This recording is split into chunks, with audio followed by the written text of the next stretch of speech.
All right. Good morning. Good evening. Good night. Welcome into NFT Live on the Web3 Network. It's a hump day edition. I'm sitting here with Ronan the Collector and Gifted, and we have an exclusive here. Hopefully, we can get Skidrowcrypto in here to talk a breaking story that is going to be super interesting for you guys at home. It was on this morning show. I feel like we were like just diving into it as the episode wrapped up, but there's some Ben.Eth stuff happening that we could potentially get into. Skid Row, it looks like I'm going to try to bring you in here and see how your connection is, and then I'm going to get my co-host in here to introduce what they've got going on. So let's see if Skid Row can get in here. Skid, are you there? Yeah, I'm here. Can you hear me? Yes. Yes, we got you, sir. Awesome. Okay. Good morning. Thanks for the opportunity. Ronan the Collector, no way. Dude, I've been following you for a long time. I love this cadre you guys got going. Oh man, thank you so much, dude. I really appreciate that. That means that really does truly mean a lot to me. I appreciate it, dude. I'm glad to have you on the show with us. Awesome, man. All right, so Skid Row, we're gonna get to your article here in the breaking story that's essentially been happening over the last 48 hours. But we will get to first my co-hosts. Let's see how they're doing today. Ronan, I know we only have you for about 15 minutes, but we have you tomorrow for a full episode. So we do have some positive news there in a day filled with a lot of just some government headlines, some negative pieces here that we'll unfortunately have to cover. But yeah, Ronan, how are you doing, man? Yeah, man, I'm doing all right. Today's actually a better day than has been recently. You know, I like to keep it real. So, you know, I don't know. I woke up today and like I was like, man, it's time to like just do the damn thing. I don't know, just get back at life because life is getting at me. You know what I mean? And I think a lot of people feel that way. And to your point, right? Like, there's so much of that negative vibe. I chose positive vibes today, so I'm feeling really good, man. And it's in part to seeing you guys.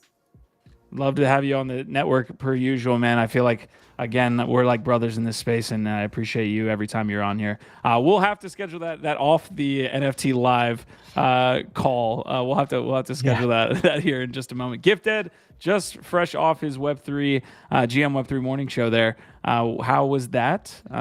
Packed episode. We were talking pizza day. We were talking a lot of things. Episode 199. That means tomorrow, last show of the week's 200. I'm excited about that. It's a big milestone. And we have Star Lordy, the new CEO of Oniforce, a little project you may have heard of, joining us for our 200th episode tomorrow. Yes, today was great. We had Snacks, the snack man himself, who I didn't even know he has 18 CryptoPunks in his wallet. 18. Yeah, Gif had to pick his chin off the floor there. I knew he had more than one. I knew he had a couple. I thought he had 3 or 4. The man's got 18 CryptoPunks in his wallet, which is absolutely insane. But he is also known for a lot of awesome things, like starting the PizzaDAO and Rare Pizzas. And of course, May 22nd, which is Monday, coming up this Monday, is the global pizza party that they're throwing. So, you know, I'm going to pull up real quick this new website that they haven't even rolled out yet. We're the first ones to even probably get to see this because it's not even ready for prime time. They haven't even rolled this out yet. But if you go to globalpizzaparty.xyz, which I'm going to go ahead and drop in the private chat, you can learn more about participating, going to one of these parties, being in on all of this. So this is what they're doing on Bitcoin Pizza Day, which of course is the day that a lot of people think the first ever Bitcoin transaction took place, where 2 pizzas were bought for the equivalent of what is something like $250 or $300 million today, something crazy like that. 2 pizzas were bought, and that celebrates, you know, what many people still think is the first ever transaction with Bitcoin. So again, that is this Monday, and what Rare Pizzas and PizzaDAO does is they host pizza parties all around the world to create this global pizza party. We, Web3 Network, are actually partnering with some of our favorite friends from the community, including PizzaDAO and people like Jeff Jag, Denver Donk, Animate Dead, Phil, our boy Phil, who's part of our production team. They are all throwing the Denver party. So we're actually co-hosting a party in Denver on Monday. So if you don't know about that, definitely check that out. And that's it. I don't know. I had to say that. And it's exciting to have Skidrowcrypto, aka Micah, aka Journalist, joining us as well. Yeah, we're going to kind of shift up the intro here. And I know, again, we only have Ronan for about 10 more minutes today.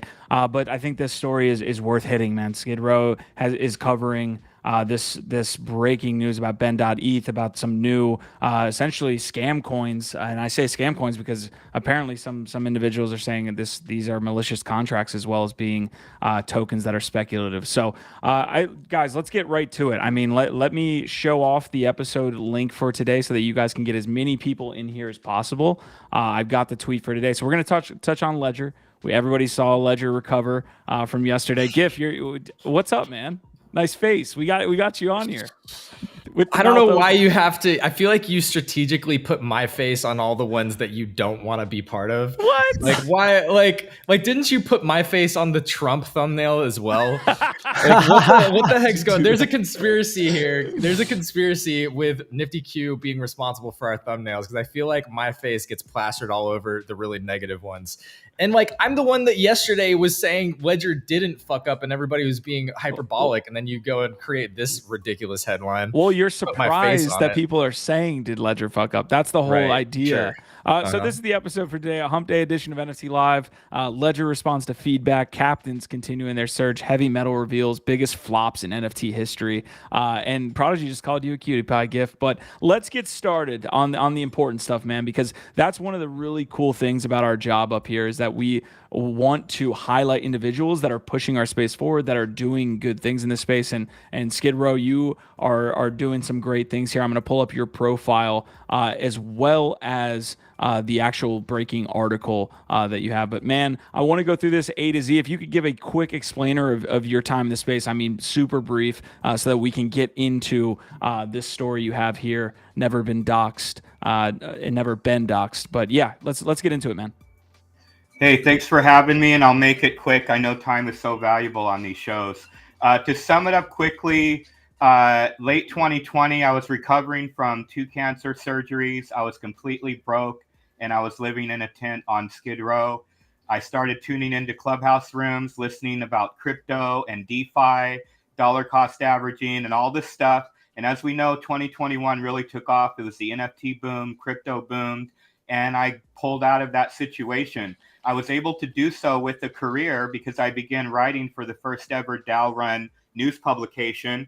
I also wrote for a platform called NFTs Daily. And essentially, I just continued writing. So I became a crypto native, actually working for crypto, earning crypto, and living on crypto since 2021. I'm really excited about it. I love this new direction I'm going, especially being able to investigate stuff like this. And just finding my way in the space and supporting people in the community like yourselves. Awesome. You guys got anything for Skid Row here before we get started? No, that's awesome though, dude. I'm looking forward to like seeing what the big news is about, man, because I haven't obviously been able to tune in yet. Yeah, there's actually a Twitter space right now going on with 1,200 people in it with the headline "Bitboy, what the fuck." So like, yeah, we're going to get into this news that you're breaking. And just on that initial intro that you gave to our audience, it's really awesome having been there around to see a lot of what you've been doing. And, you know, I know that you also have seen a lot of what I've been doing, that we've been doing, Nifty Castle and all that. So it's cool that you're still here and that you're focused on, you know, using your voice to try and, you know, create some investigative journalism and do very similar things to what we're doing, at least in terms of, you know, educating and, you know, through investigative journalism, infusing more trust into the space. So, you know, I think it's cool to have you here and to get to talk with you about these recent revelations and what you've been working on. Yeah, thanks. It's pretty crazy stuff. You know, sometimes, you know, I know you guys talk about rugs a lot and whether or not they're incidental or intentional from the beginning. And a lot of times it doesn't even matter. But in many cases, if you listen to these guys talk, because they love to talk and they love to hear themselves talk. So when they explain themselves, the more they do, the more they incriminate themselves and lead to the real answers that we're looking for. So I sat in a space hosted by Thread Guy the other day. Bitboy Crypto was there, and he began to explain this seemingly it almost seems like things fell into place. One thing led to another. He tweeted about something he didn't know about. It blew up, and now all of a sudden he's owning it. And it was just this whirlwind of a few days. When in actuality, was an entire back channel since November. So we're talking about people who have the ability to influence. They have the audience to spread a narrative, and they can literally coordinate between themselves a chain of events that will allow them to make money at various steps of the way. Because we all know there's the up and down part, there's the re-energized part. As the narrative continues, more and more people pull in based on the attention currency, and they become the exit liquidity for people like this. So I believe Ben just sold maybe 45 ETH worth of what he said he would hold for 6 months. This after a bunch of people literally sent ETH to a wallet. There was no contract for this PSYOP coin, except Ben had blown up. So everyone believed, oh, the creator of the Ben coin is launching PSYOP, so I'm going to trust this guy. $7 million went directly into a wallet, and the guy took off to Doha. And what he's saying is, well, hey, the roadmap, the coin, it's all going to come. In the meantime, I've got your money, and trust me, everything's going to be okay. In the meantime, from the first coin, Ben, which started this whole thing, that's all being liquidated now, and those people are being rugged. What baffles me the most, before I shut up again, is why someone like Bitboy Crypto would actually jeopardize his entire standing in the space, even though it's controversial as it is. This will literally put him in prime scammer territory, where the SEC is going to be breathing down his throat. So Skidrow, just to lay some foundation here as well, did you break the Nate Chastain story, or were you one of the first to report on it? Because that gives you some credence, obviously, being a journalist, you discovering the Nate Chastain stuff. So yeah, I was beat to the story, but I wasn't. In other words, a day earlier, Bloomberg and a bunch of other publications spread the story everybody already knew, but nobody knew how it happened, how it went down, who the degens were that tracked these illicit transactions all the way to the wallet that held the PFP, a CryptoPunk that is the same CryptoPunk that was on Nate Chastain's LinkedIn. So these guys trace transactions all the way through the various wallets that were going back and forth, all the way to the source wallet that was doing all of the wash trading. And the only way to identify who owned that wallet was that the idiot left his CryptoPunk in that wallet. And at that point, it all blew up. But nobody knew how it happened. And I went in depth on that story. I spoke to the degens. I got all the quotes. Everybody else wrote a few hundred word summary snapshots. And I had the piece of information that was probably used by the government to prosecute him a few weeks ago. Sheesh. Yeah, it's an interesting thing when you build an identity around a PFP that can turn against you. That PFP can literally be your downfall. People recognizing it. That's pretty fascinating, man. And yeah, it does give you a little bit more of that history of where you're coming from, and it's cool to see you kind of building your own CoffeeZilla story here the way that you are. I've been saying for the last year, a better part of a year on the show, that I think that CoffeeZilla is going to be one of the most important or prolific and influential voices of our generation because of the amazing investigative journalism that he's been doing. So I think it's very cool to have you starting to dig in deeper and keep working to expose some of the bad actors and some of the shady things that are going on, especially because what you were saying on GM Web3, so many people in this space just like they see a PFP that they admire, they see a name that they think has influence, they see people have these vanity metrics and a bunch of followers, and they translate that into credibility. They translate that into, oh, this guy knows what they're saying, or because they're an insider, I'm going to get the upper hand if I just follow these people.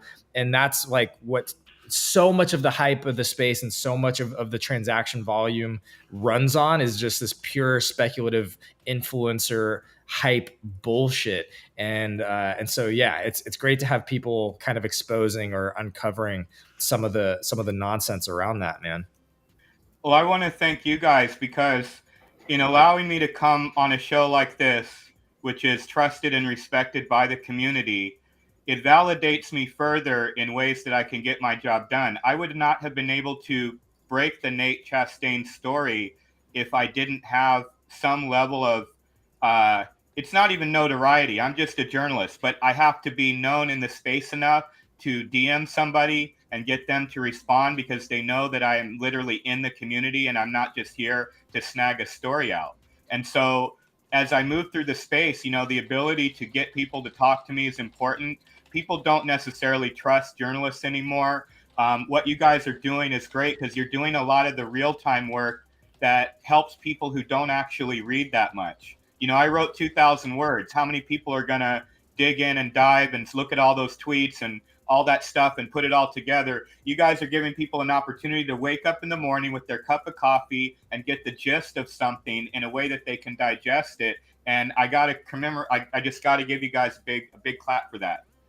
Hey, you're doing the heavy lifting, man. So let's jump into again summarizing where we are up to this point. So there was essentially some scam coins that were created that were kind of thrown together in the narrative being, oh, this is last minute, but in fact, people had been planning this for a long period of time. So where are we in the timeline up to this moment? Because again, Thread Guy, it does have a space going on right now that does have 1,300 people in it. They're saying, Bitboy, what the fuck? So this is an ongoing story that's happening right now. Yeah, I've got, and I'm not really sure what I'm going to do with this, but the first thing that happened was I got a hold of a developer that confirmed that the NDA he signed was rubbish. So his lawyer basically said, you can talk now. And that started a chain of events. He actually shared some back channel conversation where someone's getting $1 million to just be quiet about it. It was definitely a colluded plan of doing this. And I'm just going to read 5 steps to you really quick. Tornado the ETH, launch the token, make it look dead, buy the bottom in size using your own wallet funded from exchange so it looks like a random wallet, begin twapping the token to Valhalla with pre-sale funds, announce the PSYOP L1 and sell into Euphoria later when everyone comes back. These guys are super, super sophisticated. We have the best players from the ICO era now here in crypto with no legislation, and their level of preparation and strategy is just unreal. And this is what's happening with the PSYOP coin, the Ben coin, the whole back and forth, the seemingly random tweets, to him announcing, oh, I'm taking over the coin now. All of this stuff was pre-planned and premeditated, and they're going to get away with it probably at least 10 million. But if you know, what age do you have to be where $10 million lasts you the rest of your life and you can just run off and just live off that? Yeah, run off to Qatar, right? Which I guess that's the question right now. It seems like maybe Doha is where this person has disappeared to. You know, it's really interesting.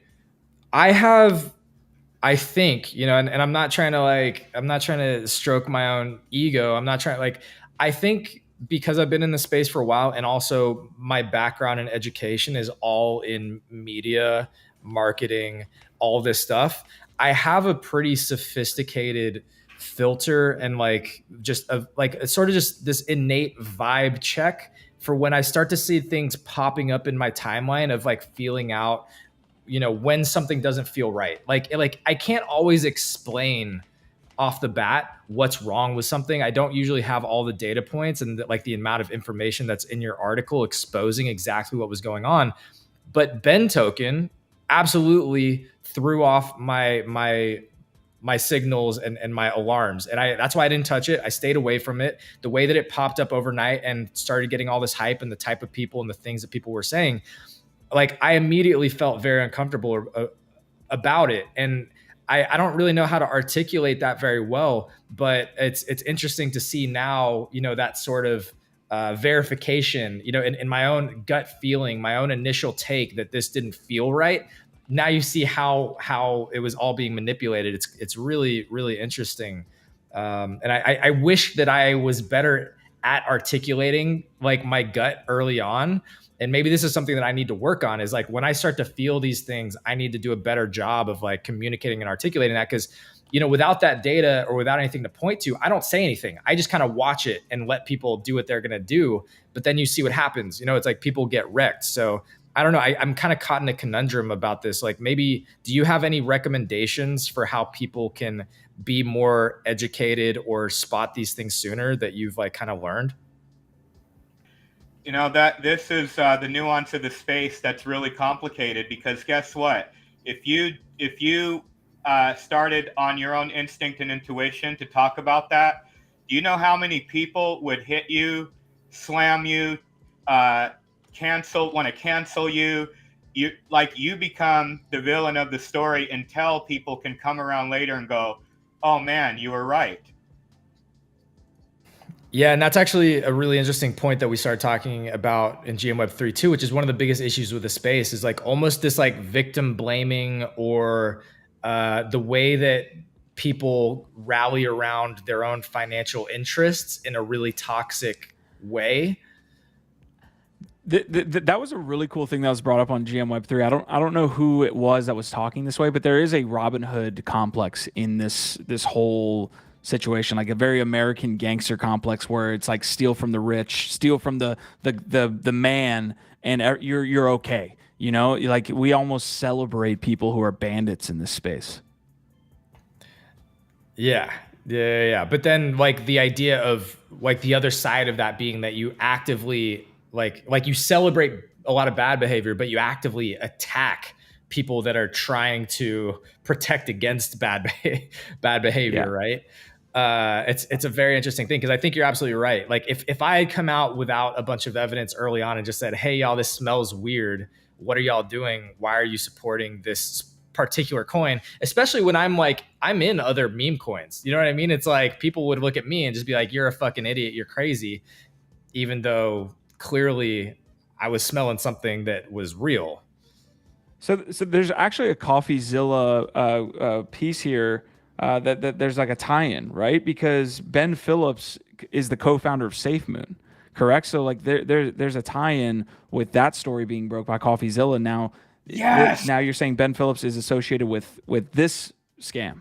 Yeah. Okay. Now, all right. Yo, this is crazy. So is that a new tweet? No, this is from your article, I thought. Okay. Okay. So what I posed in the article was for people to help me to connect these dots. Ben.Eth, who is the founder of the Ben coin, who is also the founder of PSYOP, is the name of a cryptocurrency wallet that was created in May of 2021. And it was, as you can see there, used to transfer large amount of SafeMoon. This particular Ben.Eth is not doxed. You know how I came up with that connection? Google Bard did that. I literally was doing my due diligence on Ben.Eth, and Google Bard must have scraped the internet and made the connection.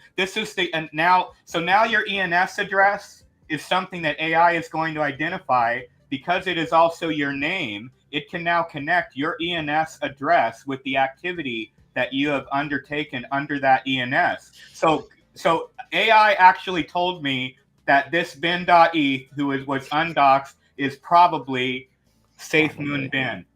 Is that not crazy or what? So I posted as a question, and I literally asked the CoffeeZillas of the world or whatever, can you guys chase this down and confirm it? Because if it is, it's the guy that stole 12 million from people already. Yo, so this is fascinating, because as everybody, at least in theory, understands, everything on the blockchain is on a public ledger that can be accessible. So now we're already able to apply AI tools to basically forensically analyze blockchain transactions. Like, look the fuck out. If you're out there doing some shitty things and you think you're going to get away with it in the world of AI, yeah. I want to butt in here. We have an Elise in the background. Skid, do you know who Elise is? I sure do. Awesome. Should we bring him up? Yeah, I believe it's a her. Okay. Okay. Yeah, I don't see why not. What is she saying? I'm not reading the comments. I haven't. I keep asking her to introduce herself, but I don't think she sees the private chat. The connection doesn't look that great, but we can attempt to bring her up. Did you invite her?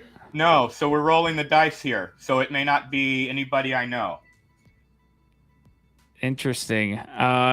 We'll have to change the locks after this episode. Elise, please go to the private chat and announce who you are, so that we can bring you up here if you have any valuable information. But hey, Skid Row, I don't want to hold you here longer than you would like to be here. But this is again a fascinating story that I feel like is happening in real time. So we have a responsibility, I think, to cover a little bit of it. So this you couldn't even write this stuff. I mean, look at. I mean, you can write it because you did write it. But look, since last November, both Ben.Eth and Ben Armstrong have been colleagues and associates of BitBoy, a Telegram group of crypto enthusiasts who all share the same first name. What, like, this started from a Telegram group because guys were named Ben? Yeah, and actually, I've been meaning to follow up with Ben Lakoff. He's pretty big in the space.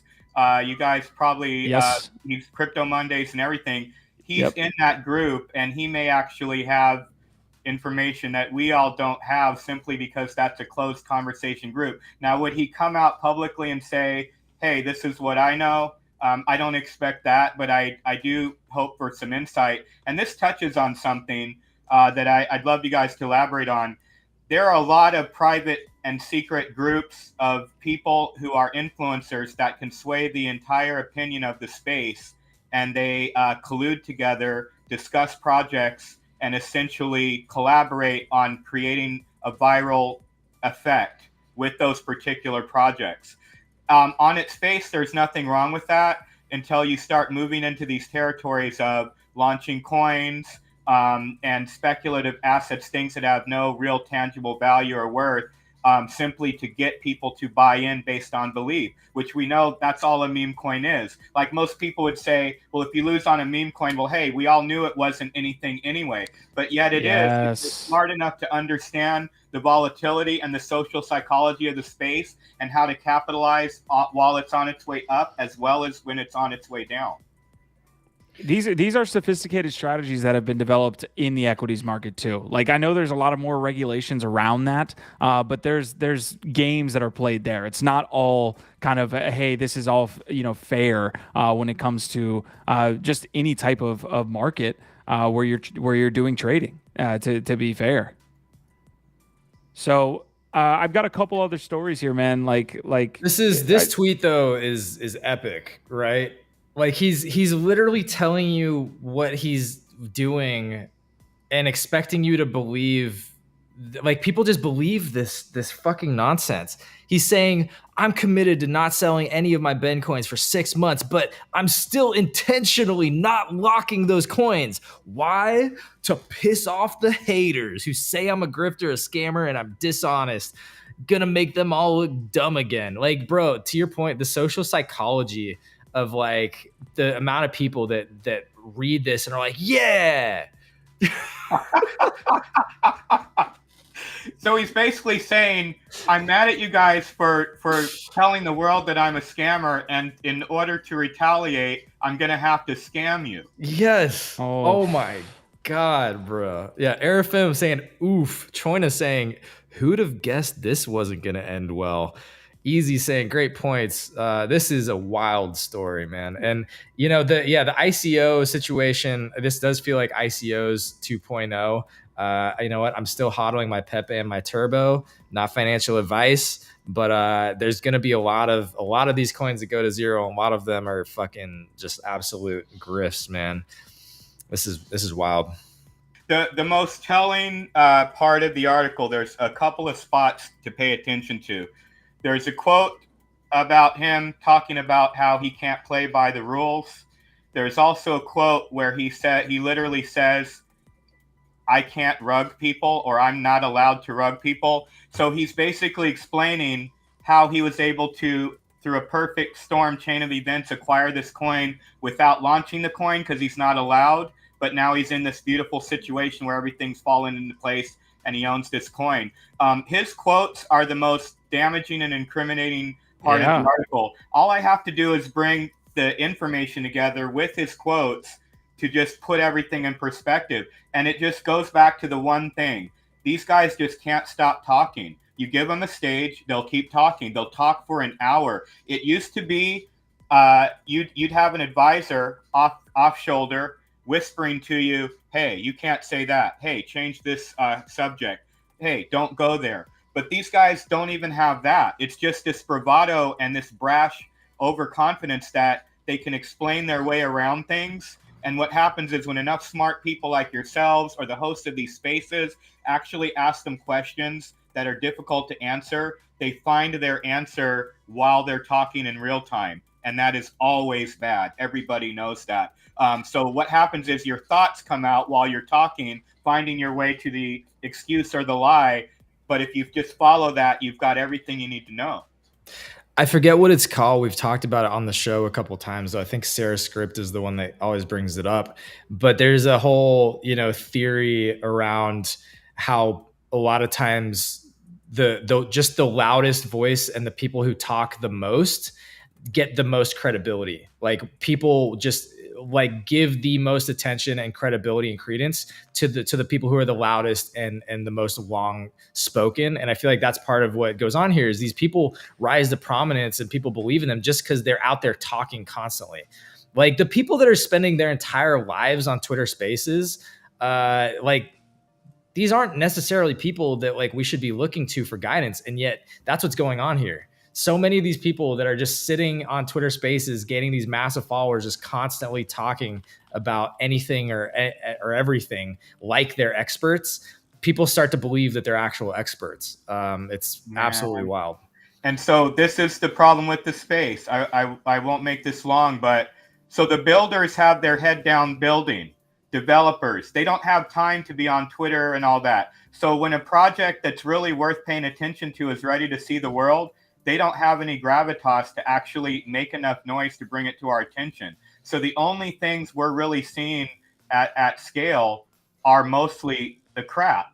And that's unfortunate because the loudest people, like you said, are the people that, even the way Twitter works, the algorithms are not going to work in your favor if you're not constantly tweeting all the time, right? But who tweets all the time that actually has important stuff to do, unless it's your job to tweet?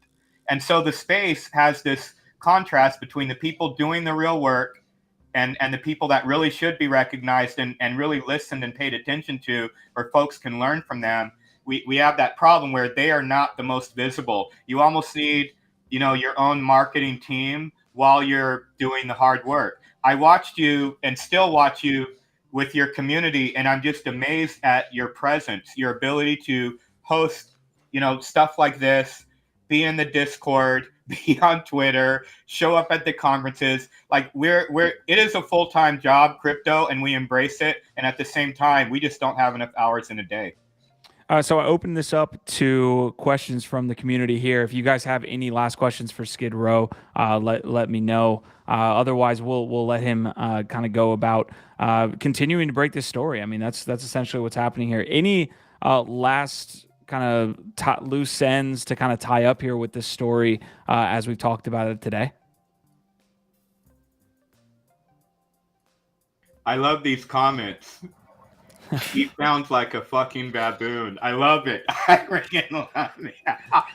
Why? I brought up one thing. One tweet said that Bitboy got out for 45 ETH. So he sold for 45 ETH, which essentially, that's a good amount of money. That's not enough money to essentially have the SEC on your ass, which is incredibly short-sighted on his part. It's interesting that he did all of this to cash out 45 ETH, at least up front.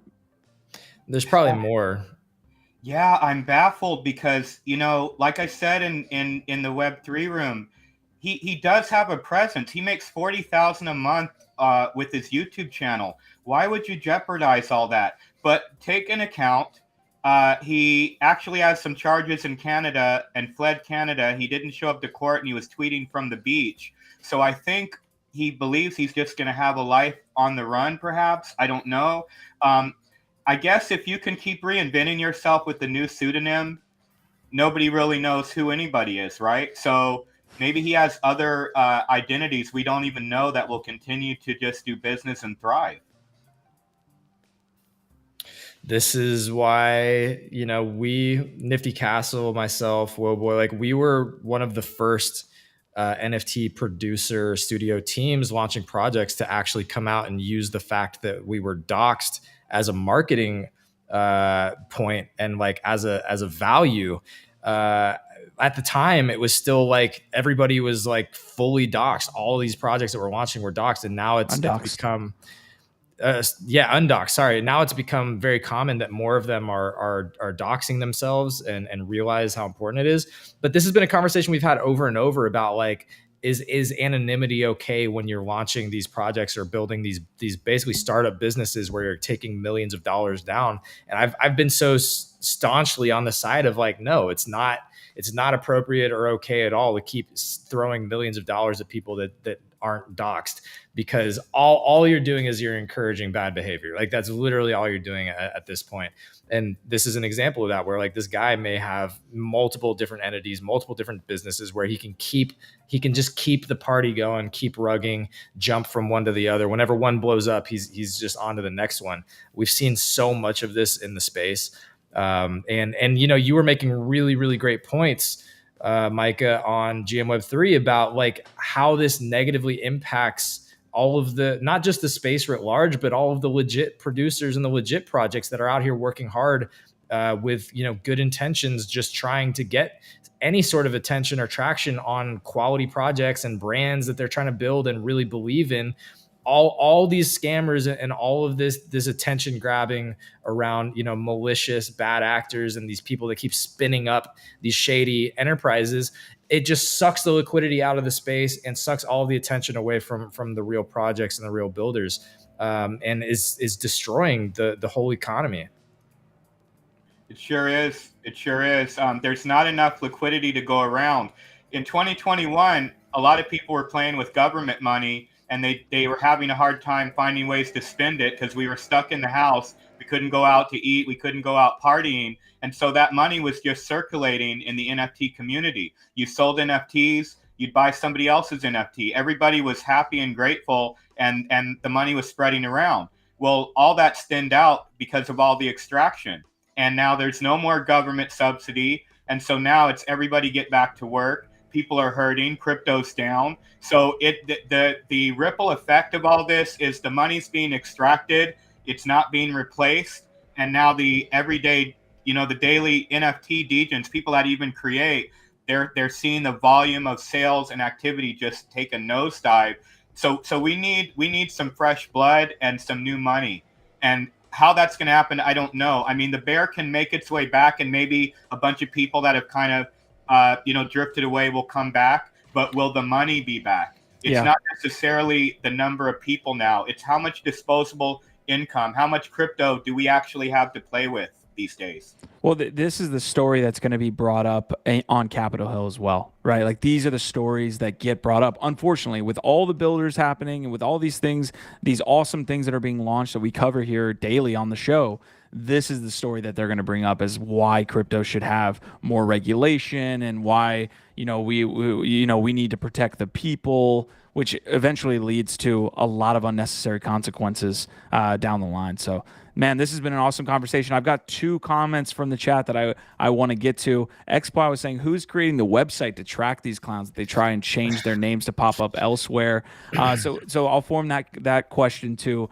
What, like, other than yourself, who should people be following to keep up with, staying on top of, like hard-hitting journalism in the space, as I'd call it? Well, this role of whistleblower is really nowadays falling to the developers who can do the forensic work. I follow a lot of developers like Zach. Was it Zach? XBT. The CoffeeZillas of the world, because they can move beyond just wondering or thinking something and actually dig in and give us the real data. These are the new journalists. I believe my role is to encapsulate this stuff into stories you can take longer to dive into and digest. And then people like yourselves are here to, you guys are going to have far more influence in a real-time way in an everyday way, however many times a week you're doing your show, than I ever will as a writer. And it's unfortunate that, the legislative folks are going to be reading my article where they're not really getting the nuance of the space from you guys.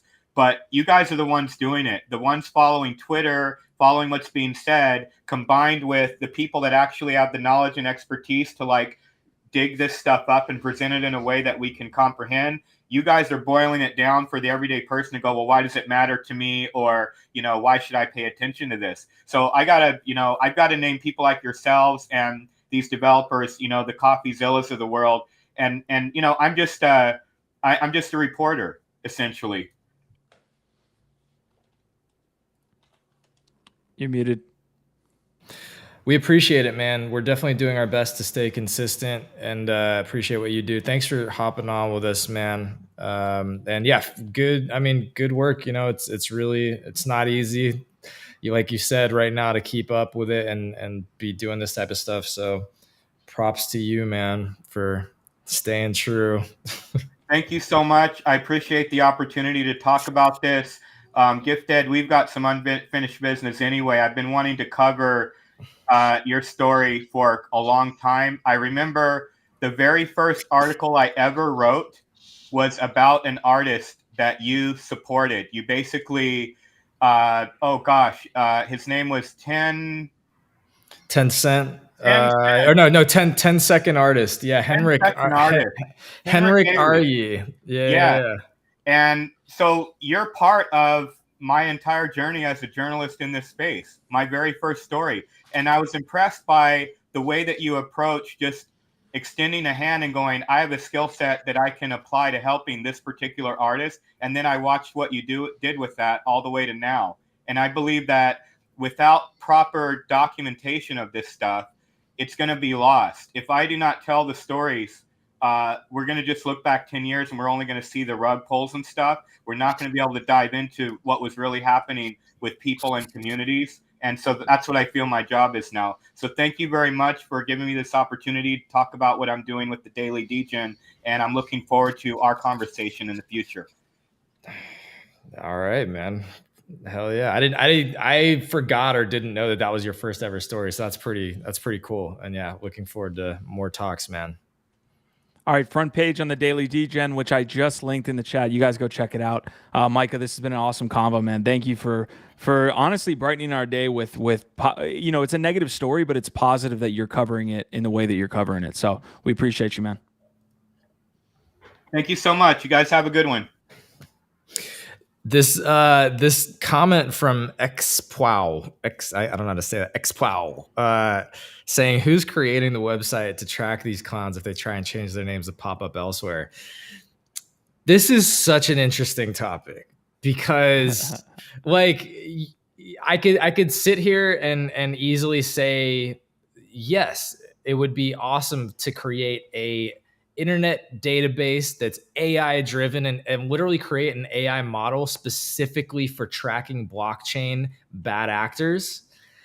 But then doesn't that also fly immediately in the face of like the sort of decentralized Wild West, right? It feels a little, so this is a very, very tough topic. And these are the growing pains that we have to figure out. It's like, how do we mature and become more sophisticated and actually self-police ourselves without sort of creating situations that we feel like are broken in the existing systems or infrastructures, right? So I don't know, man. That's a fascinating question. It should be Ronan's saying it should be a leaderboard, and Choin is saying, and according to Crypto Twitter, Ledger are the bad guys. Scratch my damn head. Mad props to Skid Row. Easy in Crypto, we see you there. Our vibe, our tribe. Listen, if you enjoyed that, please leave a like on the network today, man. We want to get that episode out so people can listen to it on Spotify, can watch it on YouTube, or watch it on on Twitter there. So speaking of watching on Spotify, I got to do a quick plug. The Wild Wild Web launched yesterday. So this is the new one-on-one interview podcast. We almost did like a one-on-one interview there with Skid Row. So that what you just heard was kind of the format that we like to use on the Wild Wild Web. If you go to this Twitter profile, you'll be able to see the first episode, which is exclusively on Spotify. Let me see if that takes me to Spotify. No, I just want to stay here on the browser. Thank you very much. Wild Wild Web there. First pilot episodes with Mike Finch. We talk bullish case on Ethereum, meme coin season, Blur Marketplace's effect on the NFT market, and a lot of other good takes. So that's going to be coming to you every week. Good first episode. Gifted said he's made it through halfway. So far, that's yeah. I'm glad. Did you make sure you leave a rating, please? All right, I will. Yeah, I love it, man. I'm very excited for you to be continuing building your own podcast platform on the network. You deserve it, my guy. You're good at it. You're great. You're a great interviewer. You know what? I don't give you enough compliments, Q. You're a great interviewer, and I'm proud of you. Thank you. I appreciate it. I gotta take a hold on.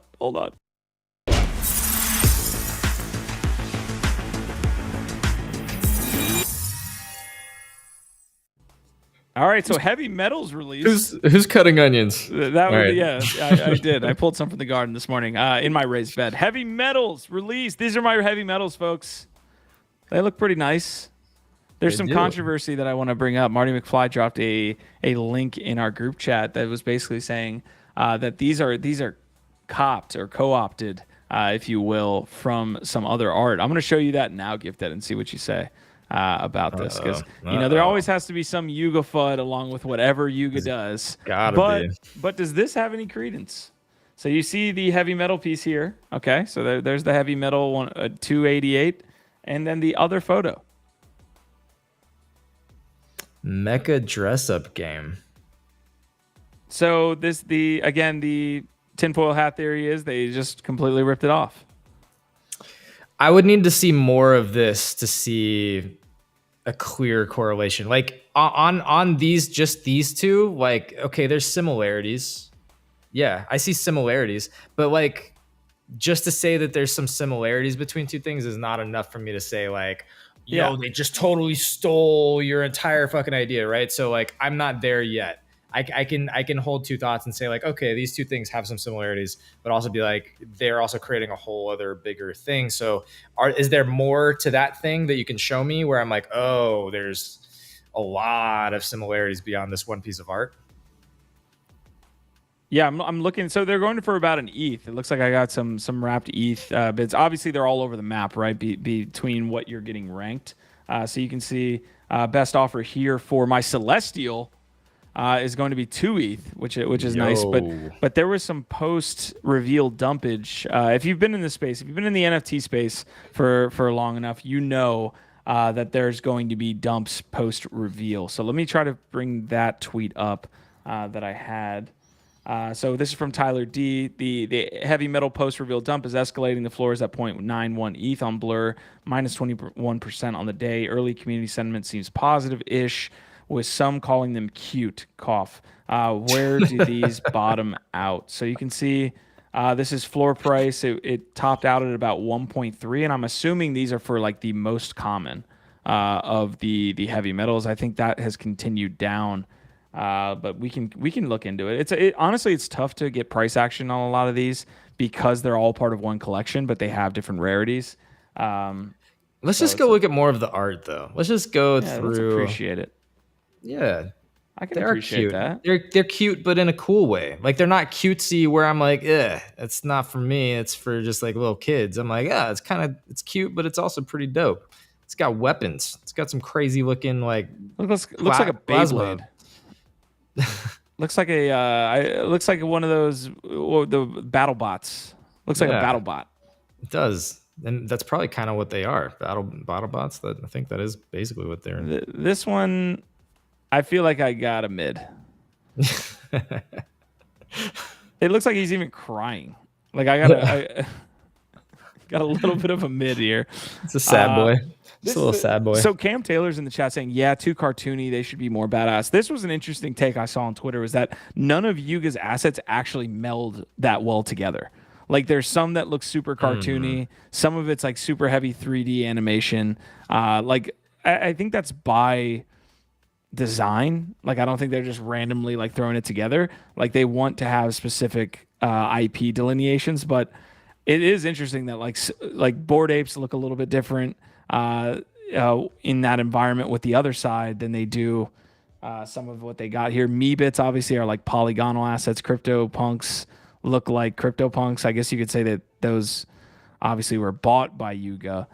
I just think they're going super heavy, like on this Legends of Mara piece. They're going super heavy, like manga, anime, that look, which is an interesting one. Yeah. Let's go look at the 4 though. I just want to see some more of the art because there's quite a few different versions of these, which is pretty dope. Okay, I'll pull that up. In the meantime, hit that chat. Prodigy said that he's tilted now. Also, what's the play? What's the play, eh? That is the rub. All right, floor price is 0.98 ETH. Again, these are going to have different traits, so I don't even know what to search by. HV type, most likely. So let's see the legendary. You ready to see the legendary? Sheesh. Yo, this is the 1 of 1? This is the 1 of 1. Gif, you're eating a banana during our Yuga Labs segment. Yeah. God damn it. Once an ape, always an ape, okay? You can't write it. Yeah, that's true. You better have your mutant still.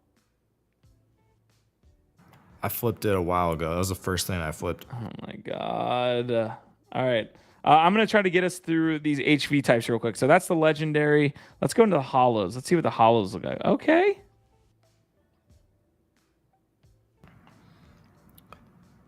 Some of these are cool. There's a companion trait, it looks like. So we got some companions here.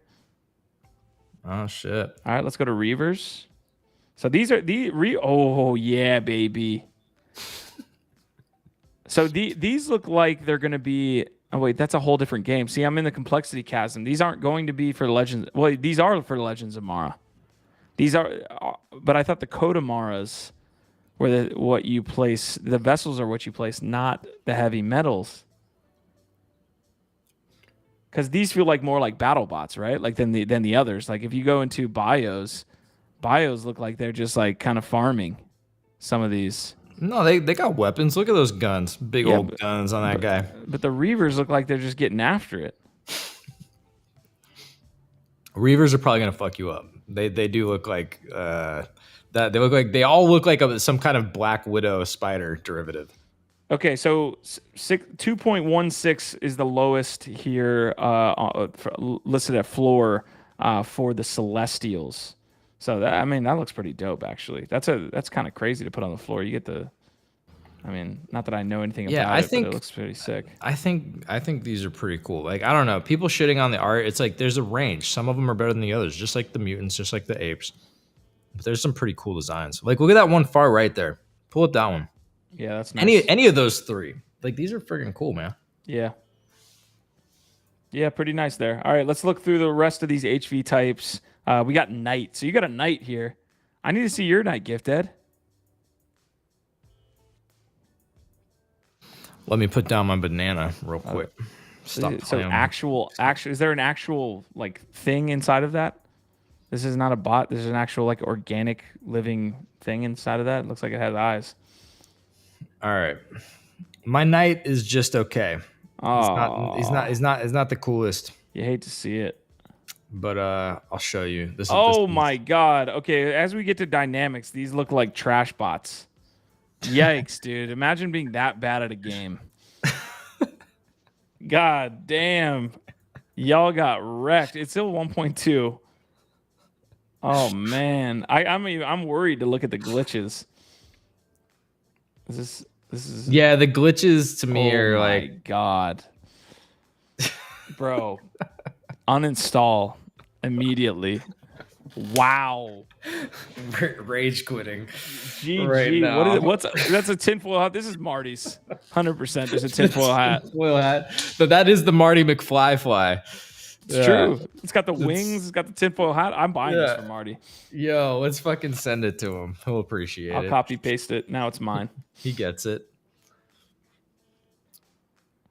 Okay, let me see yours, GIF. Let's see. Well, I shared. So that's my night. Okay. Yeah, it's not the coolest night. It's got some like little kitty cat ears. I like the shield on the right side. It's like a shield or a weapon. Yeah, it does kind of. I guess it is kind of a shield. Yeah, it's like a Gundam shield. That looks sick. Can't even load it up though. All right, that's great. My computer won't load it. So yeah, it's pretty cool. All right, let's get to some. All right, of these wait. comments. I got one more. Okay. I got one more. Because I did flip one, but I kept two. This one's actually pretty cool. That is sick. Is that and that's a bio, I believe. That's a bio. Wow. So your bio looks better than your night. That's interesting. Yeah. Yeah. How about that? I like that. So what was the other one that you flipped? Was shit? It was a bio. It was a bio, but I don't know what it looked like because I forgot. All right. There you go. All right, let's get to some of these comments because people are interested here in this. Cam Taylor saying, "I'm sorry, but these aren't great." Prodigy's tilted. Ronan saying, "I got a link to the actual Mecha dress up game. You can play it live and see if you find other combos." Ronan, what I need to know is like in total, do we have a full ripoff of whatever dress up game that is? Can you let us know? Cam Taylor saying, "Yeah, too cartoony. They should be more badass." Easy and Crypto saying, "Pretty meh on the art. Looks like something off of Digimon," which I'm not pissed at. Win AI BattleBot Arena. Cam Taylor saying, "Oversaturated, overcomplex ecosystem." Ronan's talking about our ETH Denver story. I think we're laughing for hours on end at that, or at least a full 5 minutes of belly laughing. Do you remember that GIF? You know what he's talking about? No. It was like at the end of the night, we were all like saying bye to each other, saying, "Oh, I love you, bro," and like we all had a banana in our hand, wearing Bored Ape shit. Okay, I do remember that now. And this is why people hate us. Yeah, true, 100%. Yeah, we fulfilled the stereotype. All right. Anything else on heavy metal? So you were asking like what the play was, right? We got the Legends of Mara release. Yeah. What is the play here? Like, should we be looking to buy more? Should we be flipping these? Why do we hold them? Why do we care?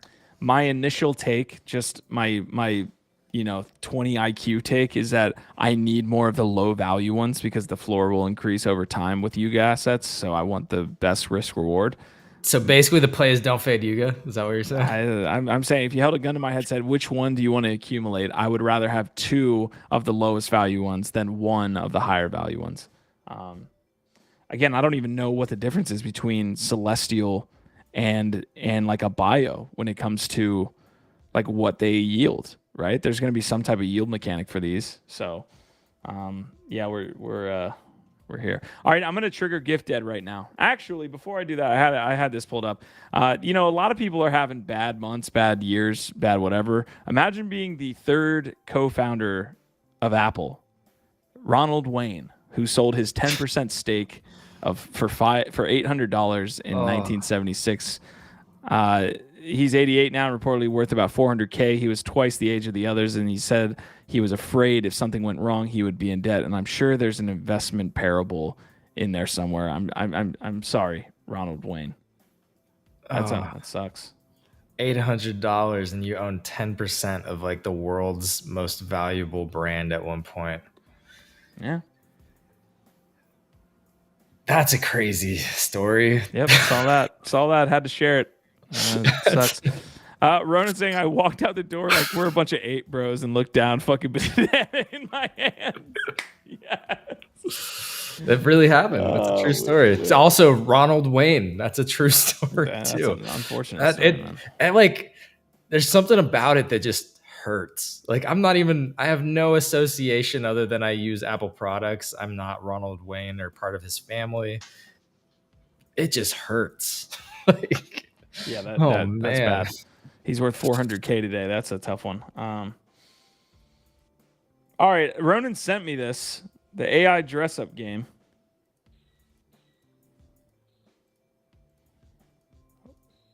Well, that's unfortunate. These look like the mechs. Look, here's my take. If you're gonna make like little small mechas, it's hard not to copy somebody else.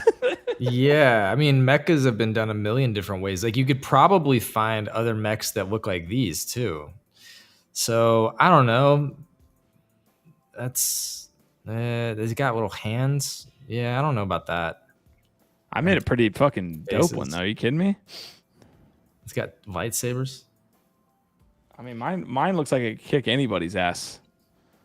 All right, thank you for sending that over, Ronan. Cam Taylor saying there's too many assets now for value to go up. I don't know if that's necessarily true. I think other D land has like fluctuated pretty heavily, even with 100,000 units. So we'll look at that. Unless you're Cyberbrokers, hi everyone. Jimmy Butterworth, happy Hump Day, Jimmy Butterworth. God, it's good to see you. God, I've been missing Jimmy. God. Asmund, I think so. Any opinion on Star Atlas? Say no. Anything that starts with Star Atlas, I don't have an opinion on. Call me back in 6 months.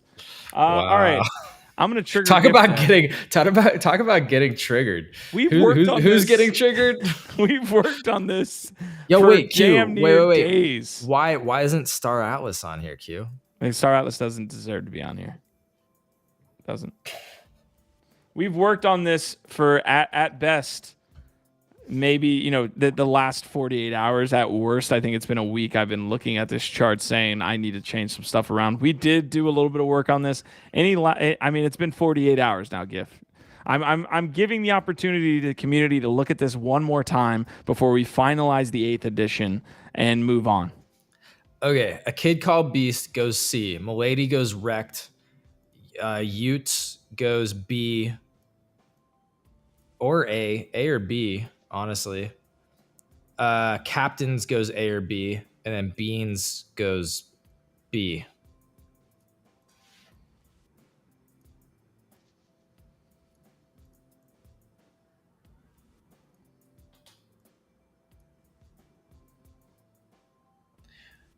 Where did we move? Oh yeah, the Gods is an A too. So yeah, that's fine. They're both about A. All right, there you go. There's my take.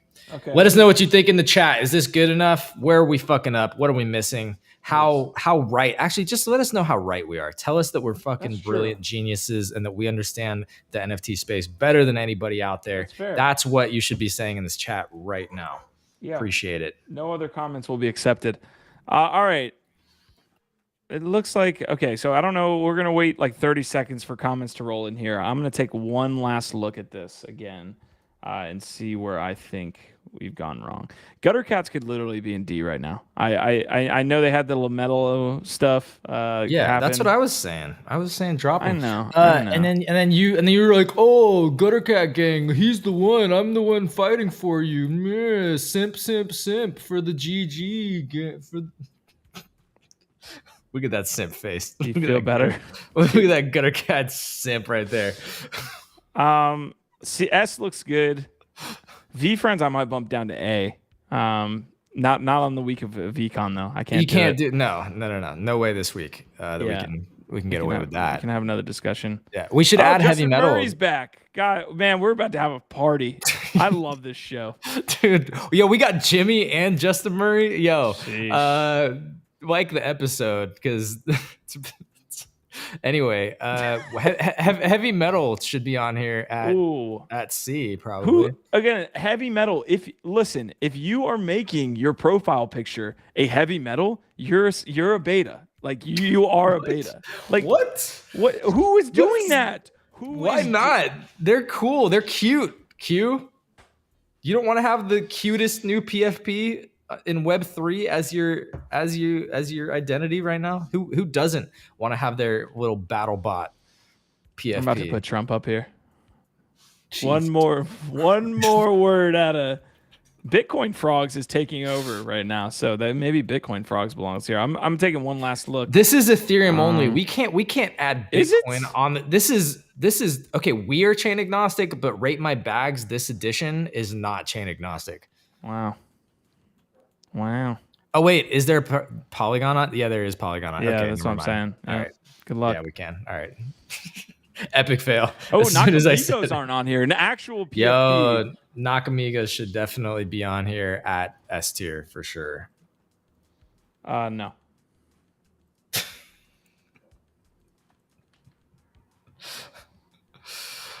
They actually do, like, when I look at these like PFPs, like the Nakamigos stand out actually. Yeah, like, bro. It's a good PFP. Like it's a noticeable PFP. Dude, they're in your buy range, Q. Did you buy any? Or are you pulling an Oni on us where you just sit around talk about them forever like they're Nakamigos solid? is an A though.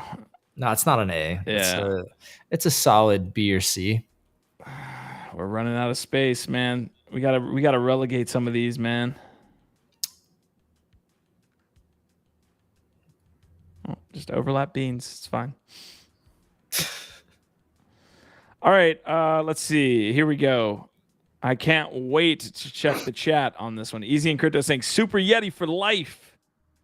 We're still missing Mad Lads. Apparently, Mad Lads is a project. We're not against those Solana heavy folks here, so we won't be privy on the Solana PFP ecosystem. Mong Mob for life. Choni saying supposedly a mainnet movement stress test. I didn't take part. Oh, you're talking about Star Atlas. We are missing Inhabitants, aka Meta Hero from Pixel Vault. Battle Planning game comes out soon.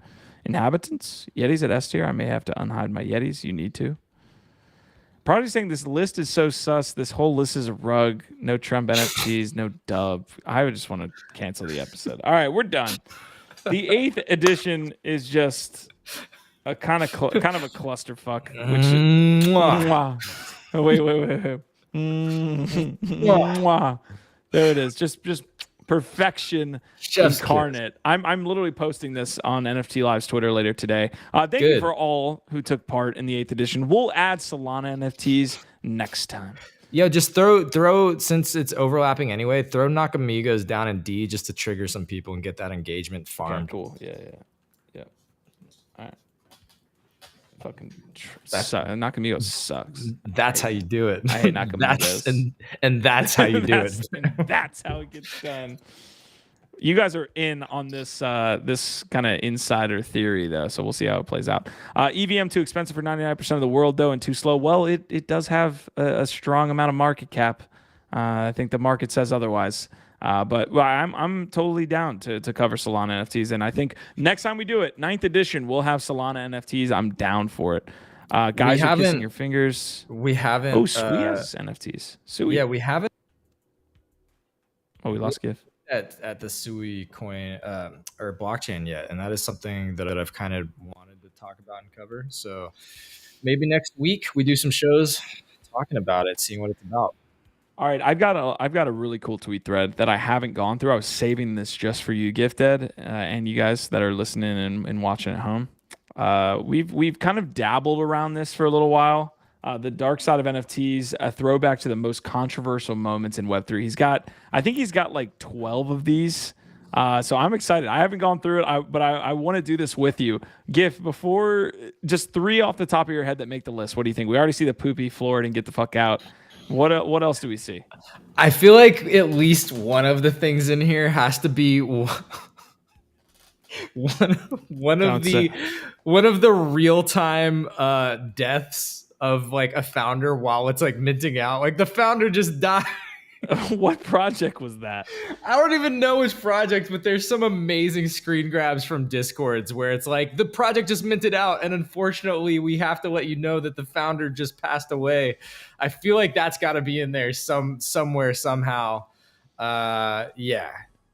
Other than that, I don't know. Maybe something from like just a bunch of other nonsense influencers that have done crazy rugs, like a Logan Paul might be in here talking about like his crypto pets or whatever. The one that Zach XBT covered. Yeah. That might be in here. Other deeds will make it. The other deeds mint will make it. The other deeds mint. Yeah. Maybe something around like Mechaverse or like one of these other Pixelmon, Mechaverse. Maybe Logan Paul buying the Oni for $650,000 or something. Let's go back to the Pixelmon Kevin. Most controversial moment. Yeah. Kevin will make it. Kevin has to make it. Yeah. There's gotta be some others, man. There's probably something around Frank DeGods at some point. Oh, dude. Dear Solana community. Yes. Leaving might be ours though. That might just be ours. We'll see. All right, first number one, Other Side mint. Other Side was the biggest mint of all time. Yeah, Tens of thousands good of people call. with hundreds of millions of dollars were waiting to mint. However, there was a big problem. You sneaked a peek. You sneaked a peek. I did not. Over 150 million worth of ETH was lost to gas fees due to fail. 150. Talk about a liquidation event, or what was he calling it? God damn it, extraction event. That was a large one to ETH miners there. Gets worse. Bada bada bada. To Zagabond. Okay, GIF. Yes, Zagabond. I didn't know Yes. he was behind Tendies. Yeah, his whole moment where he's like, "Oh, I had all of these learning experiences when it came out," and he basically was trying to front run people figuring out that he was behind all these other rugs. Doodles is the most controversial. I don't know about this. I don't know. All right, we're getting into weird territory. Doodles spent Well, most of 20. dude, look what it did to their fucking floor price, bro. Like the impact of that moment. Okay, okay. The floor didn't get the fuck out. Okay, he just said Doodles. He needs to specify here. Doodles spent most of 2022 building in silence because of this. People had high expectations. Was it the socks? However, nobody was expecting that Doodles would announce digital socks. Okay, see, I don't know if the digital socks makes the top controversial. Well, I think this moment. is what caused the floor to fuck out. That's why. Good call. Yeah. And then he ends it with Florida and get the fuck out. Okay. Moonbirds. Oh, the Moonbird CCO. Yes. That was a big one. Yeah, people were very upset and angry about that for sure. Oh, you know what else is probably in here is the when the floors converged on the heavy metals or whatever, you know what I mean? That you were upset about that, motherfucker. Oh my god, you were upset about that. Don't get me fucking started on that. Can you imagine owning just round tripping a Moonbird? God damn, 40 ETH floor on Moonbirds. What is a Moonbird floor, like 1.5 now? 2? I think a Moonbird floor is literally like 2 ETH. Oh. Feel bad for my winged brethren. CCO, okay, Moonbird CCO, I can get behind that. Artifact, what happened to Artifact? Oh, this is where they just did didn't they just give people like some kind of like the utility was basically coupons. Yeah, like coupons. People were not. So they were very nonplussed. They were like, okay. Cool. Oh, this is what my 10 ETH asset gets me, is a fucking coupon. That is actually a great conversation. I know Biggie was pushing back against the people that were like fudding proof, because like you own it, you pay. Some people pay like multiple thousands of dollars, and then your benefit, your utility of that is you get to get in line to pay them more money. Yeah, so that could be another one that's on this list, is around the proof of conference. That's it. God damn it, Lambo Land. They didn't even have the gods and Utes leaving Solana on there. All right. Got to make our own list. Yeah, we should. We actually should. This is important. I feel like we just did, and we should just put it into a fucking tweet thread. I feel like somebody's already doing that right now, watching this. Man, this episode has been a blast. I got to be honest. We're all over the place. NFTGoBagcheck. NFT Go, sponsor on this month's episodes of NFT Live. Thank you so much, NFT Go. We're living here because of you. Thank you so much. I love you guys. We use them for analytics and data across the NFT space. You'll see that in just a second when we go into the bag check. Thank you again, NFT Go. I'll drop that link here in chat so you guys can follow along and keep up with what is happening in the NFT space. Bag check. All right, marketplace overview. We're getting into it right now, folks. Get that shit off the screen right there so I can see the platform. 28. You gotta heat up on your tweets, man. Blue chip index ETH crabbing out over 7 days. USD probably the same thing. We're at historical lows when you talk about 30 days. It doesn't look much better when you go to 3 months, I promise you. Market cap and volume, ETH and USD crabbing out as well. This is not a bad thing. At least we're not going down. The bag, I have to say, the bag check doesn't feel good lately. Each time we're just like, we keep checking our bags, and it's like that meme where it's like just the sad pickle with a stick, like poking at it, like do something, do something. Like that's how I feel about my bag right now. If you want to see something good, holders and traders is interesting. Well, maybe not current traders. We talked about how ETH gas, but holders continues to go up over time. That's what you want to see. If you zoom out to a year, holders are continuously going up over time. So there are more wallets that are holding NFTs if you want to look here. So we're up 100% year over year for holders of NFTs. Category market cap, not going to touch that shit. We're going to volume. Over the last 24 hours, wrapped CryptoPunks, heavy metals have been in the news, of course. Bored Apes, Miladies, Mutants, Redacted, Remelia Babies, Pudgy Penguins, The Gods, The Captains, Pixel Lady. Oh my God. Damn it, I hate it here.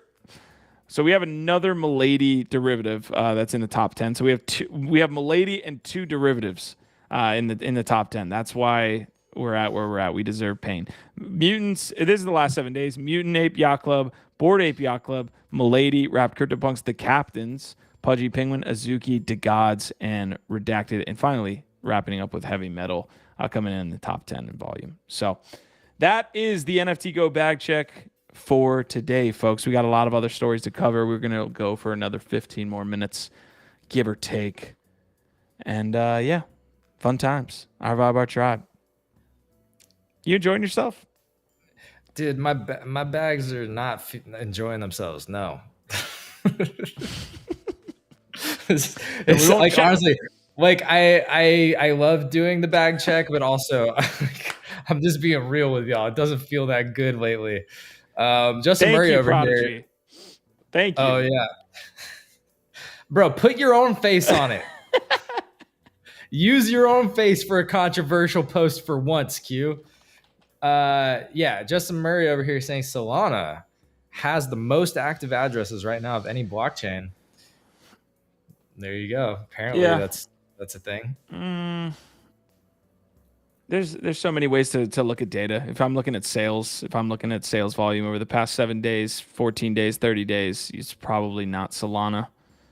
Activity like in sentiment probably has a lot to do with that as well. So Bitcoin is probably relatively high when it comes to sentiment right now.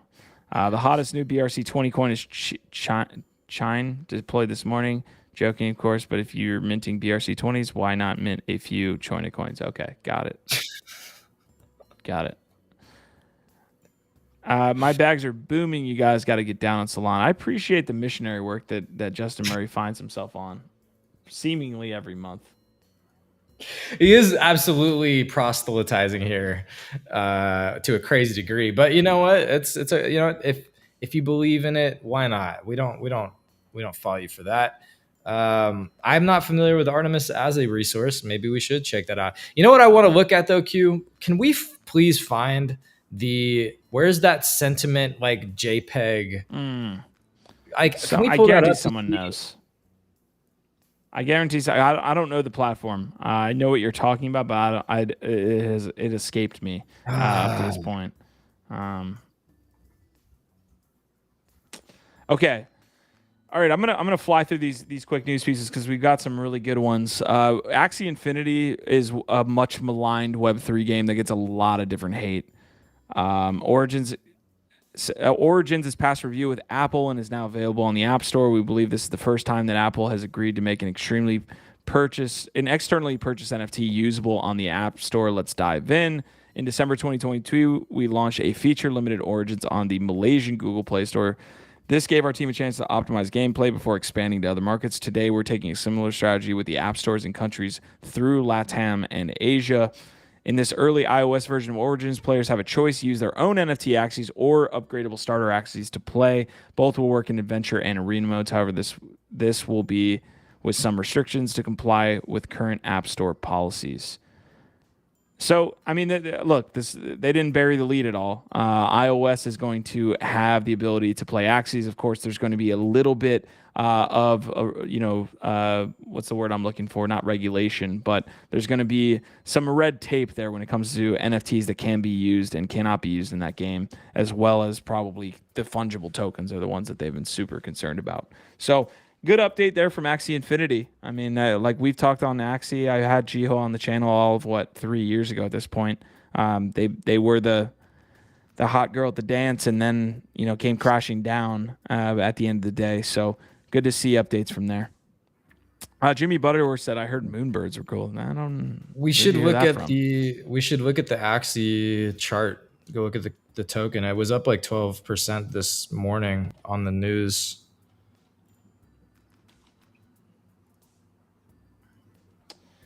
Yeah, Axie Infinity token. There you go. A chart straight up. So it was sitting around 675, shot up to about $8 there. So up 7%, up 8% on the day. A little bit more, obviously, there over that basically hour that it pumped. So yeah, really cool to see. But I mean, dude, look, I'm not going to get into the Axie ecosystem because it's on iOS, but there are a ton of people who, one, are going to get exposed through having the ability to have this, but more so I'm looking at this as like a case study, right? Like we don't see a lot of Web3 games that have NFTs associated that are on the App Store. I like this point being made by Choina in the chat that OVOT token has not been deployed yet on any blockchain, as far as I know. Maybe we can get Bitboy Crypto to partner with us. There's never been a more pertinent time than now to say this is not financial advice.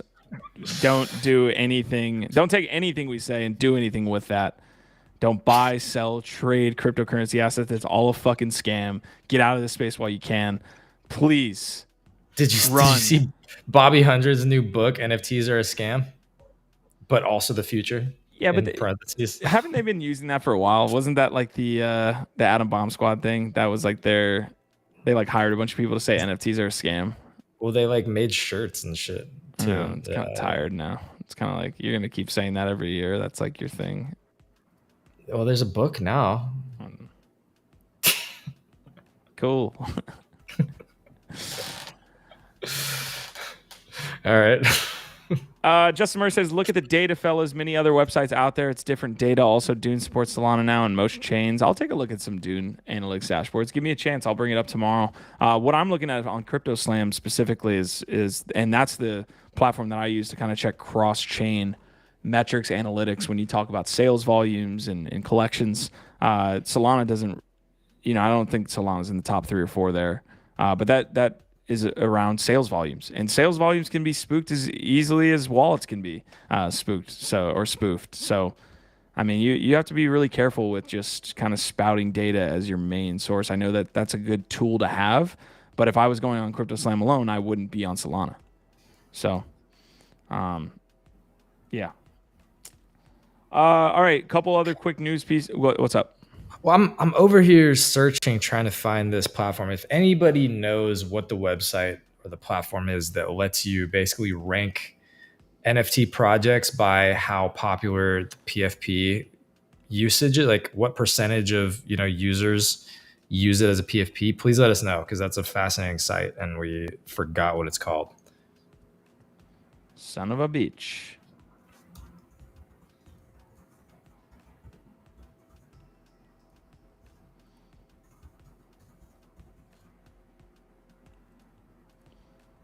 All right, I am going into the rest of the quick news. So it looks like Blur is getting another feature announcement. We've been covering Blur for the better part of since it was created in November. Partial repayments for loans is a big step. Current status quo is that borrowers who want to avoid liquidation by paying off a piece of their loans cannot do so, leading to a lot of unwanted liquidations. So essentially, I think this is going to allow people to add to their position so that the price at which it's liquidated gets pushed further and further down, which is good. I mean, that's a product that. What's up? It is. I thought it might be inspect. It is NFT inspect. There's a unique. I'm in the middle of a blur segment here. All right, cool. Priorities. I was just in the middle of it. I wanted to finish it out, but yeah, go. Let's get into it. Well, What made 0 cents? What made 0 cents? I said I used Crypto Slam. Solana's not in the top 3 in the 7-day volume category, so that's all that I said. Let's go into it. What NFT inspect? Throw it up. Fuck blur.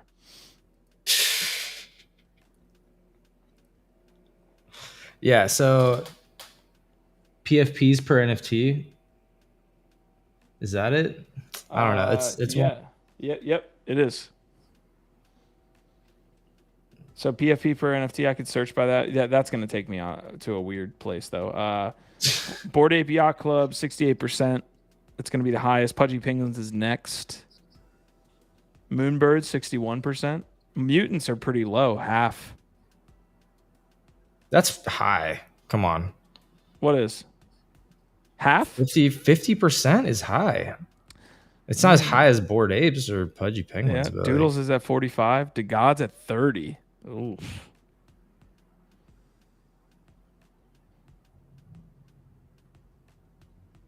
Utes is at 19. I wonder. Oh, this is Solana. This is Solana. Okay, go ahead. Oh, it is. Oh, that's interesting. It says it hasn't. Solana. Okay, never mind then. It's interesting with Utes and DeGods because we've looked at them. They don't have that high percentage of unique ownership. Yeah. Well, we can't use that one because it says it's on Solana, so I think there's a data mix-up. But you're right with the DeGod. Although DeGod's the same thing, right? DeGod's says it's on Solana, so I think there's some issues here. There might be some data issues. That's an interesting point about the whole migration thing. Is what does that do to your data, like the quality and reliability of your data on all these different tracking platforms and analytics? Oni 14%. That's not too bad. That's not bad. Considering where they've been. I mean, you could use this as like a sentiment. You could use this as like a sentiment indicator telling you not to get in, or you could use it as a risk reward like tracker. Like you're talking about Oniforce, it's just maybe not as known. Like 14% people don't have them as their PFP. Maybe it's not as known.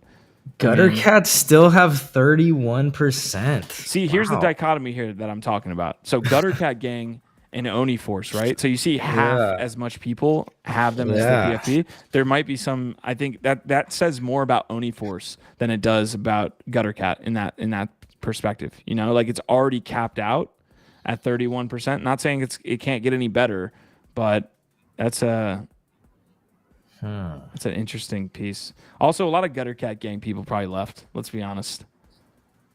They're out the industry. That's called inactive Twitter profiles that still have Gutter Cat Gangs on there. How about that? Interesting theory. You might be right. Dead Fellas at 15%. It's not shabby. Okay. Ranga's at 8. So that's getting down the list here.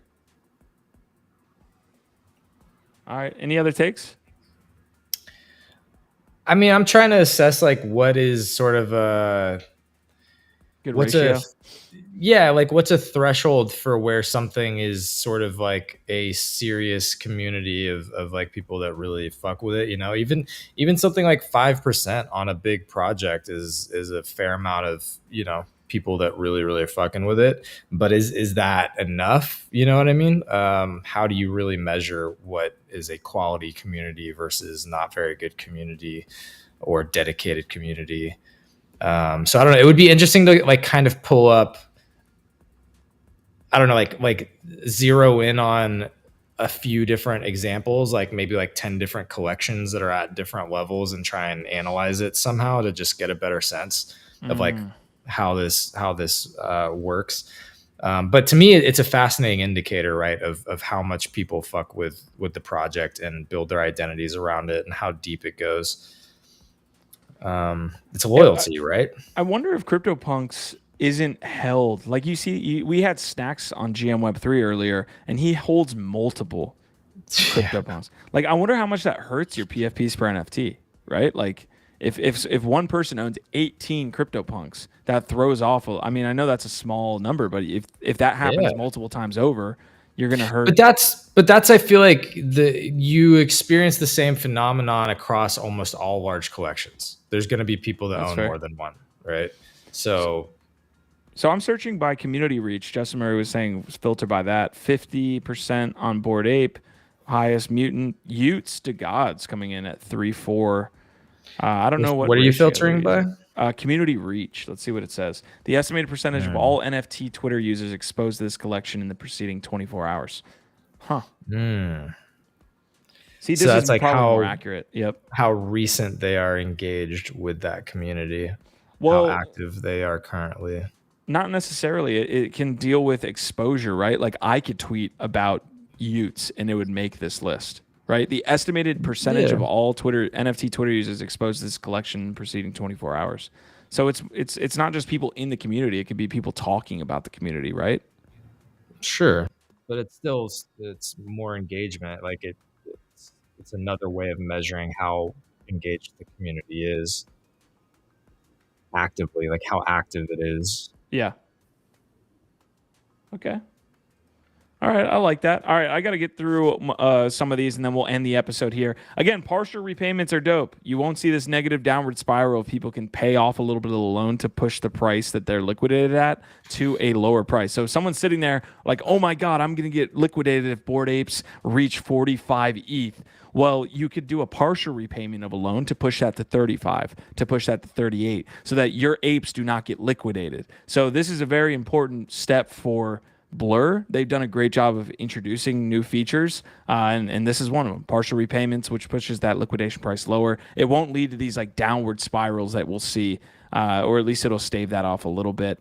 Watcher Guru saying Elon Musk says Twitter plans to create a more efficient financial system than traditional banking. GIF, I brought this up here on the channel or on GM Web3 this morning, and yeah, that's kind of what I wanted to cover. Justin, come on, dude. I'm trying to give you a chance, brother. Do not need to fucking spam the chat with just every collection on Solana. Jesus Christ. My God. Elon Musk is it Adderall or are you go ahead. Are you snorting Solana like off a fucking stripper's ass, just cocaine? You would fulfill the stereotype. Yep. All right. This is fascinating, though. I mean, it's kind of been coming. It's not like a big shocker or surprise, right? Like he's been hinting at and even registering X Corp and hinting at this everything app. We know that payments and, financial tooling is a big part of an everything app that you want to do. But saying, that he's going to actually create a more efficient financial system than the standard banking system, this is actually fucking big because like, why is it so big? Jesus Christ. Why is this such a big deal? Because you can look at what Elon Musk has done to other existing sort of industries, right? When he said, hey, I see inefficiencies in the automobile industry. I see inefficiencies in the space exploration, rocketry, space travel industry. I see inefficiencies in how we are, distributing flamethrowers around the world. This man comes in and he creates meaningful change and real solutions that people like. The internet, when he says, hey, I see inefficiencies in how we're currently distributing internet at global scale, the man creates Starlink. So if he's now saying, I see inefficiencies in our financial system, in our banking system, Well, I'm going to tie this into NFTs here. If you have payment systems set up on this platform, on Twitter, you might be able to integrate marketplaces on Twitter, and those might facilitate NFT tradings a little bit more. So, dude, like it's been multiple episodes now. Like this isn't just some aberration. Like we go multiple episodes and people are able to hold it together. Prodigy's saying, I'm like the most ADHD person alive. I can confirm this. I sit on Discord calls with him sometimes, and he is very, very ADHD. and he can hold it together for these episodes. So please don't throw out the kids' point of view when you're spamming the chat 11 times in a row telling us about different Solana collections. This is your last warning, dude. Like, I don't want to have to deal with this on a live show. Like, just hold it together. I'm down to talk about community reach when you ask for it. I'm down to talk about different Solana collections, but you cannot hold yourself together on these shows.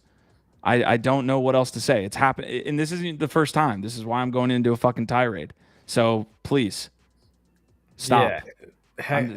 Heckling from the bleachers is never gonna go over well. So anyway, let's keep going. Captains are completely on fire. Momentum and FOMO like good old days. The rise has been steady, though. Below is the chart of the first 130 days of the captains, blue, compared with the early days of some top 2022 projects, Azuki, CloneX, Doodles. So captains continuing to move. I mean, they've been around for how long? First 130 days. So a little bit more kind of steady, not as much like volatility clearly. So there is that. So we haven't got into the captains. We haven't really got into the captains at all. So I mean, we're watching this from afar. Good on you. I know people are saying there's some like Asian influence here. Obviously, it's pre-reveal too, which drives a lot of volume there. So we're on that. Yeah, watch out for that post-reveal dump. Like we just seen it on Heavy Metal. We were covering it earlier, right? So. Prodigy saying ADHD isn't a disability. In my opinion, makes me awesome. I agree with that. It's a superpower. Yeah, it's a superpower.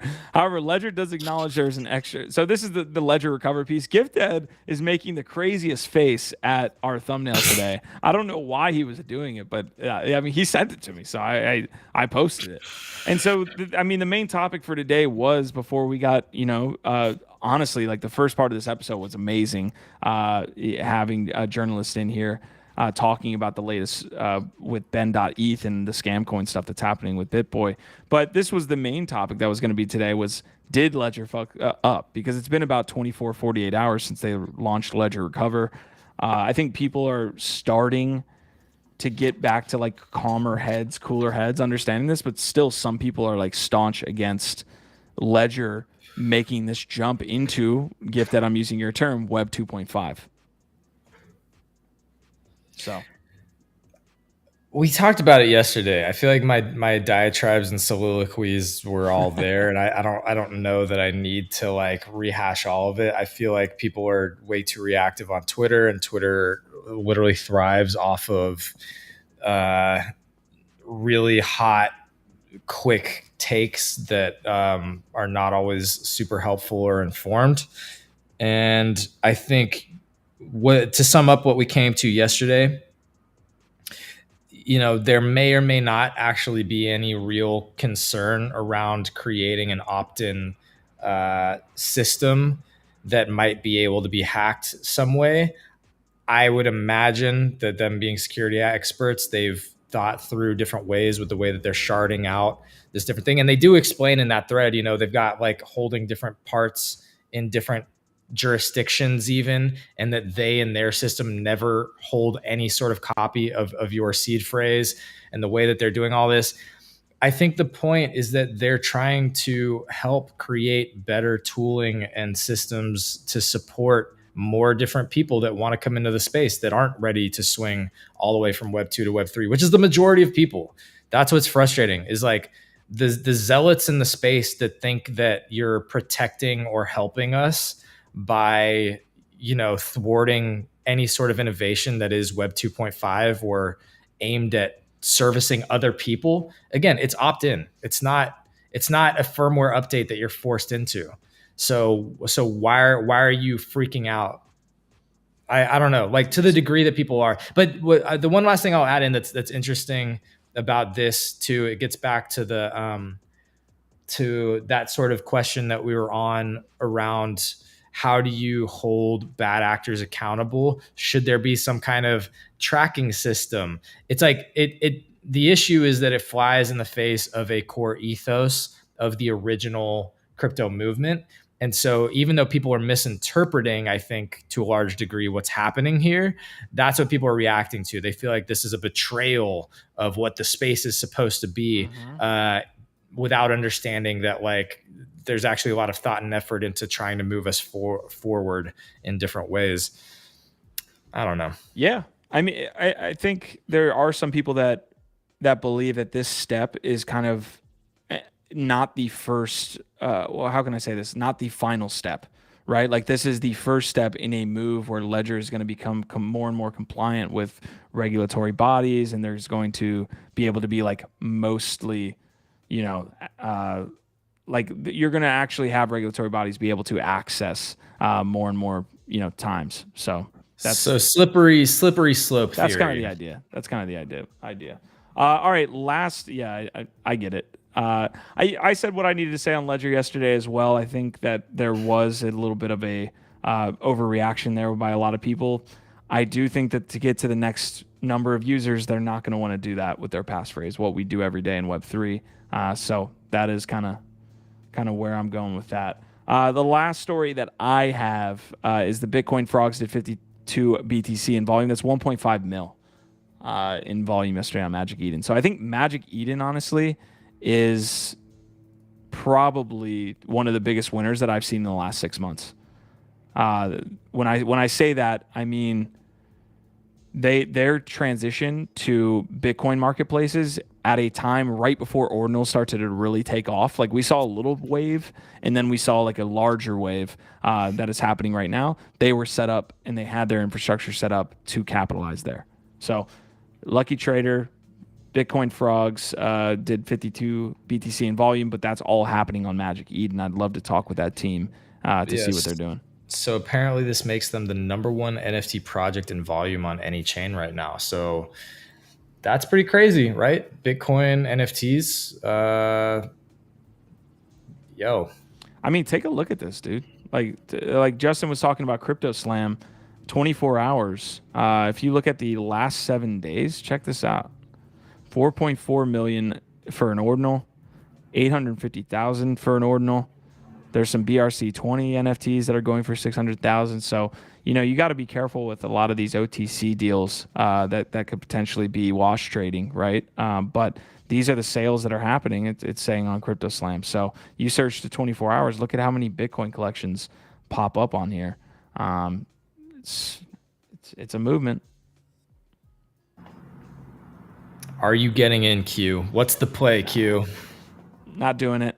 Dead Polaroid said got one. I will say Magic Eden would be my place to go, right? This is not financial advice, but you can see like secondary marketplace. It feels like this is the place to go if you're looking to buy, sell, and trade this stuff. Obviously, if you can work yourself into OTC groups where you're able to buy, sell, and trade some of these with individuals that are in the know, that's going to be your best opportunity. But it feels like Magic Eden at least has the infrastructure to be trading some of these. Dead Polaroid saying got one frog, was going to grab a few more the day before the first pump and put it off. Still regret it, but still grateful for the one frog.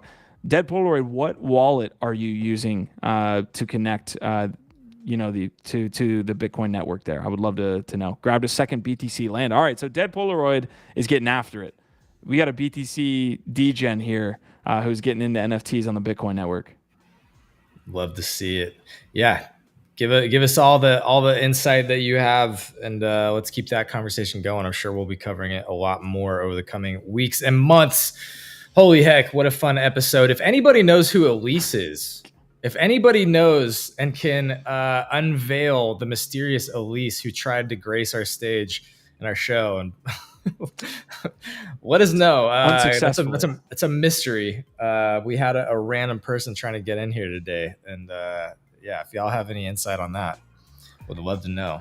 Choina is saying OVOT BRC20s have just been deployed. So, Choina, good luck with that. We'll see if we can support it in any way possible. Dead Polaroid saying Xverse is the wallet.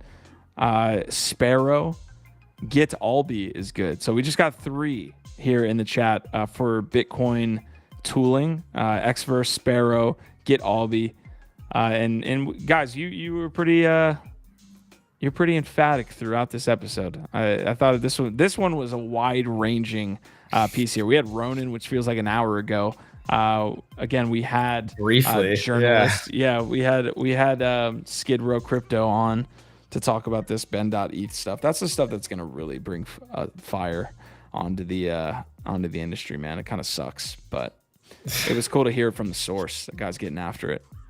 Yeah, and do not forget, fam. This is, well, first of all, first ever pilot episode of Wild Wild Web with Nifty Q is out right now on Spotify. Go give that some love. Check it out. We should drop that link in the chat. Also, quick reminder, Global Pizza Party, Bitcoin Pizza Day, May 22nd. That's Monday. It's coming up, fam. You can go to globalpizzaparty.xyz, learn more about what the PizzaDAO and friends are doing. We are co-hosting a party on Pizza Day in Denver with some amazing friends from the community. Shout out Animate Dead, Jeff Jag, Denver Donk, and good old Phil. Phil G, our homie. They are throwing a party that Web3 is partnering with them on over in Denver. So be part of that. You can check the Web3 Twitter for the Lumo link if you want to RSVP, if you got any friends that are going to be around Denver. But you can always go to this website again, that is globalpizzaparty.xyz, to learn more about all the different parties happening around the world on May 22nd, this Monday. So there's that. And shout out NFTGo, our amazing sponsor. Shout out everybody who's been hanging out with us in this chat today, keeping it alive. We appreciate all of y'all's insight and amazing thoughts. We should also say, before we wrap up, one last time for this episode, that this is not financial advice, and information was found publicly on the internet. Opinions shared on this episode are solely of the Web3 team. All information is public domain. Please do your own research. Right. Here we Yes. go. Yeah, so hopefully you got that. Again, this is the Wild Wild Web. I will link this out for you guys. Justin Murray says, gotta run peace and love all. Peace and love, dude. Dropping this in chat real quick. I've got the full screen version as well. I love that Spotify is moving in this direction. They have the ability to go both audio and visuals, so that was great. We got to sit down again with Mike Finch from Parada Capital and touch on a lot of things. What's your favorite part so far? I'm testing you. My favorite part was definitely talking. I like hearing his take on where the market's at, the blend situation, lending. But like, he's just, you're right. Like he understands the financial stuff more than I do, so it's just good to hear that. Yeah. But also, like, you know, hearing his take on meme coins, I didn't like hearing some of his take on meme coins. Not gonna lie. But yeah, it's cool. I have to say though, we got to get Mike Finch some art for his walls though, because I am offended by how bleak and barren those white walls behind him are. So I will It hurt. Like, that's the type of shit that I see it, and I'm just like, bruh, it hurts. Why? So he actually turned me on to this art piece. So he's like an art collector. That is like his office that he rents out. So he's got like an office, like a very small office that he rents out to. That's not Dude, just spot. put some fucking stamps. Just put some stamps on, on the wall. Put some fucking you know what stamps I mean? on your wall, Mike. Jesus, anything, my guy. All right, I'm getting a bunch of our Vibe, our tribe, so we will close out the episode. Thank you guys for tuning in. We'll be here tomorrow, GM Web3 in the morning. Special episode 200. We're here with Oni Force tomorrow, so that's going to be dope. I'm excited for that one. Then we'll do NFT Live right after. Should be another great day in Web3. Sorry to Ronald Wayne. My God. Apologies. Rip. Yeah. Rip. True rip. Ronald Wayne, the third founder. Don't sell too early, folks. NFA.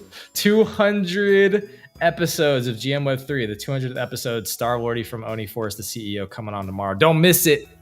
Our Vibe, our tribe.